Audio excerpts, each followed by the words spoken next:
రామ్ గారు డిబేట్లో ఉన్నారు. ముందుగా చక్రవర్తి గారు నమస్తే అండి. నమస్కారం వెంకటకృష్ణ గారు. చక్రవర్తి గారు, yellow media, yellow gang half baked నాలెడ్జ్తో మాట్లాడుతున్నారు అనే జగన్మోహన్ రెడ్డి స్టేట్మెంట్ మీద మీ రియాక్షన్ ఏంటి? సో ఆసక్తికరమైన ప్రెస్ మీట్ జగన్మోహన్ రెడ్డి గారిది.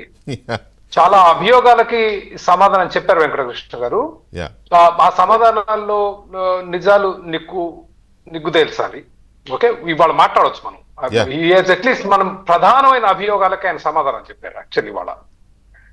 అయితే ఆయన చెప్పిన సమాధానాల్లో నిజాలు ఏంటనేది తెలుసుకుందాం. అయితే ఎల్లో మీడియానా కాదా అనేది అది ఆ రాజకీయం పక్కన పెడితే, ఇవాళ ఆంధ్రజ్యోతి కానీ ఇతర మెయిన్ స్ట్రీమ్ పత్రికలు, కాస్త టీడీపీకి సానుభూతిగా ఉండే పత్రికలు వేసిన అభియోగాలకు వేటికి కూడా ఆయన కన్విన్సింగ్ ఆధారాలు చెప్పలేదు. ఒకటి, కన్విన్సింగ్ సమాధానాలు చెప్పలేదు. ఏ విధంగా we can go through it, మీరు సమయం ఇస్తే చెప్తాను.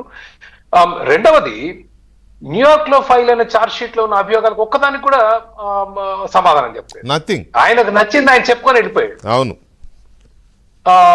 సార్, ఆయన వర్షం కనీసం మనకి ఈరోజు తెలిసింది. We can go through it. మీరు కొంచెం టైం ఇస్తే I can quickly go through. అంటే ఇది చాలా పొడుగు ప్రెస్ మీట్. అసలు అందులో ఉన్న విషయం 10 నిమిషాలు చెప్పేయచ్చు గబగబా. బట్ ఆయన గంటన్నర తీసుకుని సార్, నేను ఒక 50 నిమిషాల వరకు చూశాను. ఇంకా దాని తర్వాత నాకు చూసే ఓపిక లేకపోయింది. So will quickly go through అండి. ఆయన మూడింటికి సమాధానం చెప్పాడు. ఒకటి, ఇది కేంద్ర ప్రభుత్వానికి రాష్ట్ర ప్రభుత్వానికి మధ్య కుదిరిన ఒప్పందం.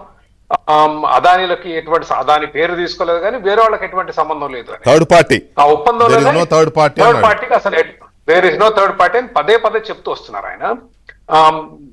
అయితే ఒప్పందంలోనే it is written that it's a tripartite ఒప్పందం. అంటే 3 పార్టీల మధ్య కుదిరిన ఒప్పందం అనేది ఒకటి రాసింది. రెండవది, అదానీ ఈ లంచాల గొడవలో అదానీ అజూర్ కంపెనీని ఎప్పుడైతే బయటికి పంపించారో, కేంద్ర ప్రభుత్వం రాష్ట్ర ప్రభుత్వానికి లేఖ రాసింది. ఇట్లా అజూర్ ని బయటికి పంపించాం, అజూర్ సప్లై చేసేది ఏదైతే విద్యుత్ ఉందో వాళ్ళ వాటా, ఈ 7,000 మెగావాట్లలో 3వ వంతు వాటా అజూర్ సప్లై చేయాలి. అది మేము అదానికి ఇద్దాం అనుకుంటున్నాం, మీకు అంగీకార యోగ్యమేనా అని అడిగారు. అడిగితే రాష్ట్ర ప్రభుత్వం అంగీకారమే అని చెప్పి లెటర్ రాసింది. ఏది ఇవాళ యాక్చువల్లీ ఆర్గ్యుమెంట్ ఇస్ క్యాబినెట్ ఆమోదం లేకుండా మీరు ఎట్లా లెటర్ రాస్తారనేది వాళ్ళ కొన్ని మెయిన్ ఇష్యూ అదే. రైట్.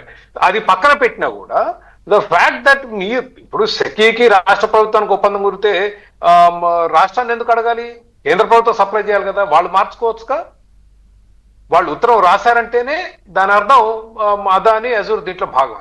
దానికి తోడు కరెక్ట్ గా కాంట్రాక్టర్ ఇక్కడ ఒక పాయింట్ చక్రవర్తి గారు, అంటే నా డౌట్ కోసం అనుకోండి, ఇప్పుడు అజూరే దాంట్లోంచి ఒప్పందంలో తప్పుకుంది, అదానీ నుంచి పవర్ తీసుకోవడానికి మీకు సమ్మతమేనా అని రాష్ట్ర ప్రభుత్వాన్ని అడిగింది సెకి అనేది పాయింట్. ఇక్కడ మాకు సమ్మతమే అని వీళ్ళు రాశారు. అసలు వాళ్ళకి మీరు అన్నట్టు వాళ్ళకి వీళ్ళకి ఏంటి సంబంధం? వీళ్ళకి ఇవ్వాల్సింది సెకి.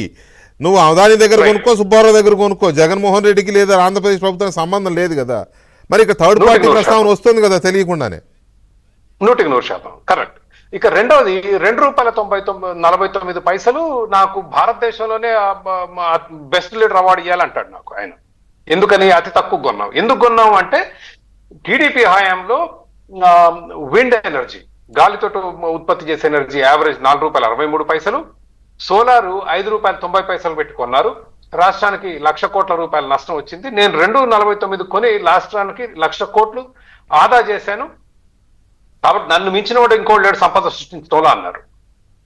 అంటే దానికి 2.49 కొన్నాను కాబట్టి. అయితే ఇవాళ అభియోగాలు వార్తాపత్రికలు, మీ పత్రికలు కానీ ఇతర పత్రికలు కానీ ఛానల్లో కానీ అడిగేది ఏంటంటే, దానికి సంవత్సరం ముందు గుజరాత్ ₹1.99 కొంది, మీరు 2.49 ఎందుకు కొన్నారంటే ఇవాళ ఆయన సమాధానం ఇచ్చాడు. మొదటిసారి సమాధానం ఇచ్చాడు ఆయన. ఆయన ఏమంటాడంటే, గుజరాత్, రాజస్థాన్ లో విద్యుత్ ఛార్జీలు, ఏది సోలార్ ఉత్పత్తి చాలా సులువు, అక్కడ ఎండ ఎక్కువ ఉంటుంది, రేడియేషన్ ఇంకేదో పదజాలం వాడాడు ఆయన.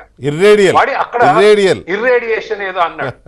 అక్కడ విద్యుత్ ఉత్పత్తి ఖర్చు తక్కువ అవుతుంది అన్నాడు. ఏమండి కరెక్ట్ కదా? అంతవరకు నాకు సమ్మతమే. నేను దాన్ని నేనేం అభ్యంతరం పట్టట్లేదు. అయితే అక్కడ గుజరాత్ లో కొన్నారు, వాళ్ళకి అక్కడ విద్యుత్ తక్కువ అవుతుంది, బాగుంది.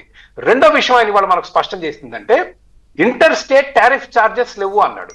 ఒప్పందం నేను చదివాను సార్, నాకు కనిపించలేదు. Inter state tariff charges wave చేసినట్లు నాకు ఒప్పందంలో అయితే స్పష్టంగా కనిపించింది. ఆయనతో నేను ఏకీభవిస్తున్నాను ఆ విషయంలో. Inter state tariff charges wave చేస్తే అంటే మీకు చార్జెస్ లేవుగా, రాజస్థాన్ నుంచి ఆంధ్రప్రదేశ్ రావడానికి ఎటువంటి ఛార్జీలు లేవు కదా, మరి ₹1.99కి అమ్మాలి కదా. అదే కదా, ఆయనే కాంట్రాడిక్ట్ చేసుకుంటున్నాడు. ఆయన కాకి లెక్కలు ఆయన వేసుకుని ఆయనకైనా కన్విన్స్ చేసుకుంటే ఎట్లా? ఇప్పుడు రాజస్థాన్ లో ఎందుకంటే ఎండలు బాగా ఉంటాయి, ఎడార్లు ఉంటాయి కాబట్టి ₹1.99కి ఉత్పత్తి చేస్తున్నారు. మీరిచ్చే ₹2.49లో ₹2.42 అదానికి ఇస్తున్నారు. ₹7 సెంట్రల్ గవర్నమెంట్ తీసుకుంటుంది, ₹2.42 అదానికి ఇస్తున్నారు. కానీ మీరు ₹1.99 కదా రావాల్సింది, ట్రాన్స్మిషన్ ఛార్జీలు లేవు కదా. How can you miss that? ఆయన వాదన తప్పు పట్టుకుంటున్నారు. ఆయన కాంట్రాడిక్ట్ చేసుకున్నాడు ఆ విషయంలో. Right. And that was one of the fatal ఫ్లా in his argument. And that is where ఈ లంచాలు ఎక్కడ వచ్చాయంటే